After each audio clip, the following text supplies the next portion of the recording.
Hello' ৰাইজ, নাটকৰ ইটো সিটো কথাৰ মাজলৈ আপোনালোকক স্বাগতম জনাইছোঁ আৰু আমিও সাজু হৈছোঁ আজি নাট্য প্ৰদৰ্শনৰ বিশেষ ঠাইলৈ যাবৰ বাবে। ভাত খালোঁ, ভাত খাই পেলাই এয়া হৈছে জ্যেষ্ঠ মধু। আৰু এতিয়া সময় ষ্টুডিঅ' ঘড়ীত 6 বাজিবলৈ 15 মিনিট আছে, আমি ৰেডি। খাই আছোঁ দেই জ্যেষ্ঠ মধু। এইটো মানে মই গাড়ীত যেতিয়া উলিয়াম খাবলৈ তেতিয়া চিকুৱে ক'ব অকণ দিয়া কি খাইছা অকণ দিয়া। আপোনালোকে চাই থাকক হয় নহয় এইটো দেখুৱাম এইটো দেই, একদম প্ৰমাণ দি। আমাক মানে কালি কৈছিলে যে 5:30 বজাত আমাক তুলিবহি বুলি, কিন্তু ছাৰহঁতে আজিকালি টাইমটো মেইনটেইন নকৰে। টাইমটো মেইনটেইন নকৰে। আমি ৰেডি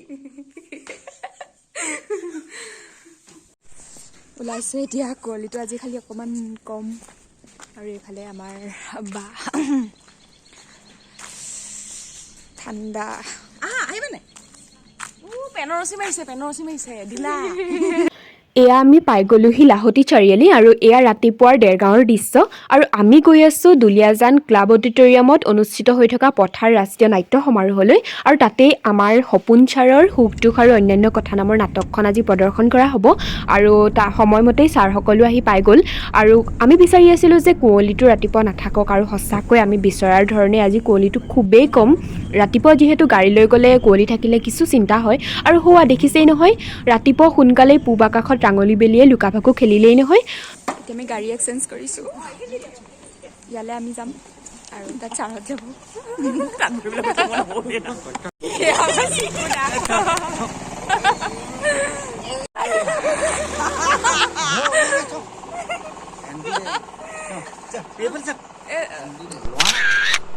আমাৰ মানে ইয়ালৈ আহিলে আমি এখন দেখাওঁ।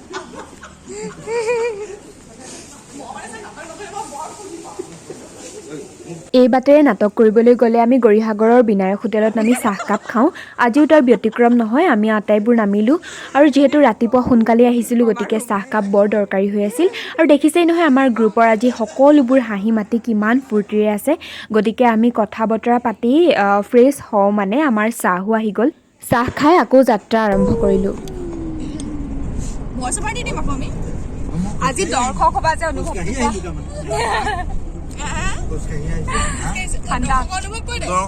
আজি খুব মাইনতলি চাম নাটকখন। বেলিটো নোলাইছে খালি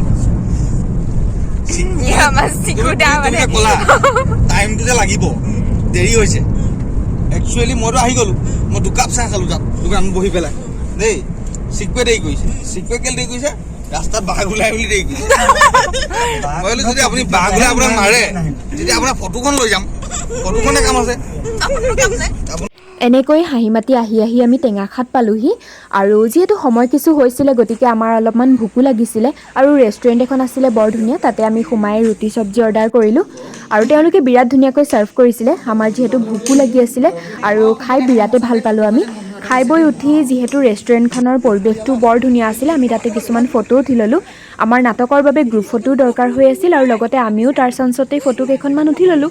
কাষতে বাগান আছিল আৰু গছ গছনিৰে পৰিৱেশটো বিৰাট ধুনীয়া আছিল। এয়া আমাৰ নাটকৰ আটাইবোৰ পৰিয়াল, মানে আটাইবোৰ সদস্য। আৰু ৰ'ব, প্ৰমাণ এটা দিবলৈ আছেই নহয়।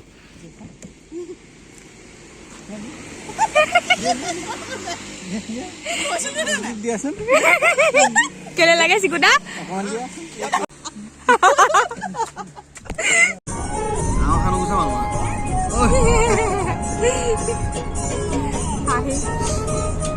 চিকুদা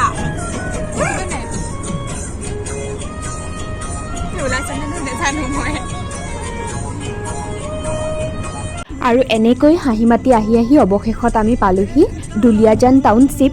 আৰু টাউনশ্বিপ বুলি ক'লে এটা পৃথক পৰিৱেশ নিশ্চয়কৈ থাকে।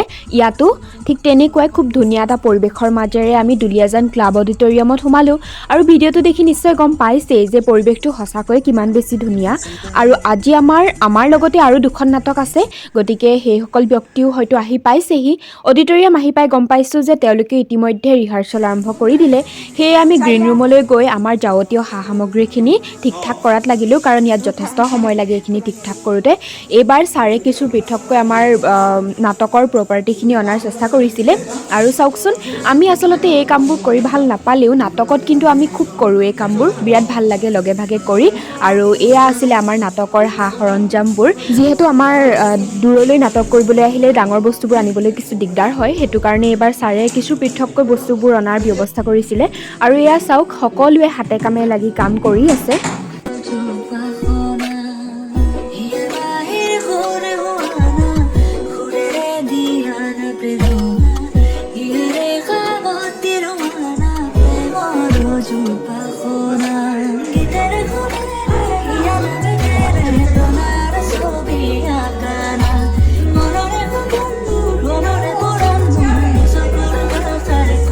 আৰু এইফালে কাম কৰি আমাৰ হ'ল গতিকে আমি আটাইবোৰ আমাক যিটো কোৱাৰ্টাৰত জিৰণি ল'বৰ বাবে দিছিল তালৈ যাবলৈ আটাইবোৰ সাজু হৈছোঁ আমি ফ্ৰেছ হ'বলৈ আহিছিলোঁ এতিয়া ৰুমটোলৈ এয়া মেন চিকুদা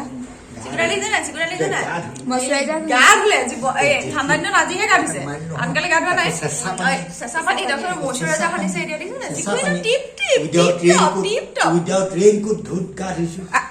ৰেইনকোট পিন্ধি আনকালে গা ছোৱালী গা ধুইছে চুলিটো নাই ধোৱা মানে অকল এইটো আমাৰ আজি ৰুমটো দিছিলে ৰাজা ওলাব পৰা হৈ নাই ৰাজদা ওলাব পৰা হৈ নাই গা ধুবলৈ গৈছে এয়া এখন ডাইনিং আৰু তাৰমানে মই সৌটো এটা দিলো নেকি একদম কেনি এইফালে বা তুমি লৈ ল'বা পটাপট সৌটো এটা দি দিম দেই একদম এক মিনিট সৌটো এয়া আমাৰ নাটকৰ কাৰণে আমি যিটো কোৱাৰ্টাৰ পাইছো ই কোৱাৰ্টাৰ বুলি ক'ব নাই এতিয়া ফুল বুলি ক'বলৈ দিছে ঠিক আছে এইটো আমাৰ এখন আমাৰ বাৰাণ্ডা ডাইনিং অ'কে তাৰপিছত এইটো হৈছে আমাৰ এটা বেডৰুম এইটো বেডৰুম ৰাইচ খাবলৈ গৈছে এয়া বস্তু বাহনি আমাৰ এইটো আমাৰ আলমিৰা দুখন বেড আছে তাৰপিছত এইটো এটা সেইটো আমাৰ চিকু এইটো এটা বেডৰুম তাৰপিছত এইটো এটা এইখন এখন মিৰৰ আছে আৰু আছে মানে বাথৰুম আছে বাথৰুম আছে বাথৰুমৰ কাষত আৰু এটা ৰুম আছে গতিকে সেইটোৱে আমাক এটা যোৱা বন্ধ এইটো মানে ৰাজহী সোমাই আছে ঠিক আছে এইটো আমাৰ হোম টুৰ অ'কে তোৰ গোলাঘাটৰ পৰা আমি এতিয়া ভাত খাবলৈ যাব লৈছো দেই গা পা ধুলো আজি বহুত ডাঙৰ ভুল এটা কৰিলো মই আজি চেণ্ডেল নানিলো ইহঁতিতো কোনো নানে সেইবোৰ কোনো ধান্দাই নাই কিন্তু আজি মই কাষৰ ঘৰত মানে কলিং বেল টিপি খুজিলো চেণ্ডেল এযোৰ লাগে বুলি তো চেণ্ডেল যোৰ আমাক দিলে ধুনীয়াকে আমি গা পা ধুলো এতিয়া আমি চিকুদাই গা ধুলে ৰাজকীয়ে গা ধুলে মই গা ধুলো চিকুদাই মইশ্চাৰাইজাৰ লগালে খুব ধুনীয়া চিকচিকা হৈছে পকা মিঠৈ ব'লা আমি খাবলৈ যাওঁ গাহৰি মাংস আৰু খৰিচা আমাৰ তাতে ধুনীয়াকৈ খোৱাৰ যোগাৰ কৰিছিলে পিছে ভিডিঅ' কৰা নহ'ল বাৰু খাই বৈ এতিয়া আমি ওলাইছোঁ অকণমান চৌহদটো ফুৰি আহোঁগৈ বুলি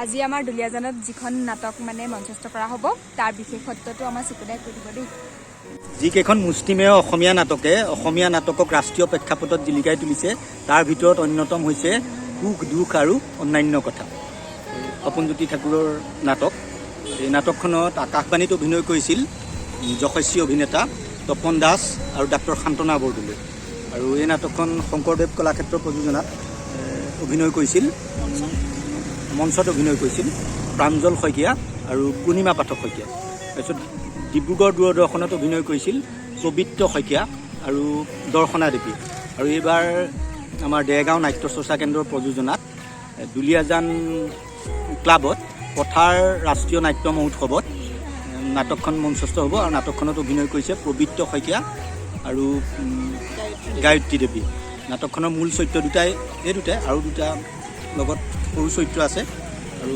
বিভিন্ন ক্ষেত্ৰত আমাৰ দেৰগাঁও নাট্য চৰ্চা কেন্দ্ৰৰ কলাকুশলীসকলে সহায় আগবঢ়াইছে এয়া টাউনশ্বিপৰ বগৰী দুলীয়াজান টাউনশ্বিপৰ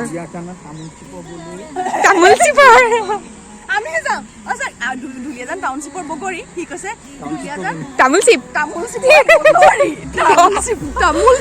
তামোলশ্বিপৰ বোলে বলৰি চিকুৰে কথা নুবুলে এতিয়া আমি দোকানলৈ গৈ আছোঁ টাউনশ্বিপ এইফালে গোটেইখন নাহৰ নিবিলি চাহ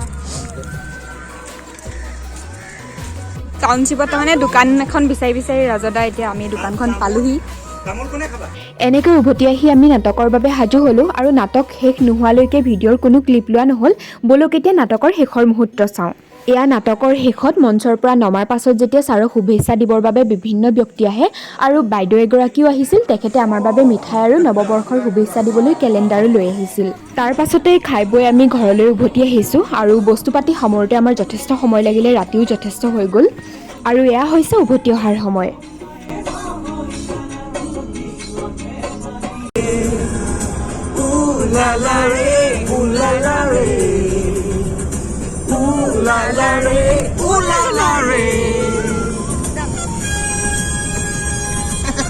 এয়া যোৰহাট পাইছিলোহি আৰু বহি বহি আমাৰ গাড়ীত আমনি লগাত অলপমান নামোতে এয়া আমাৰ ডান্স আৰম্ভ হৈয়ে গ'ল নহয়।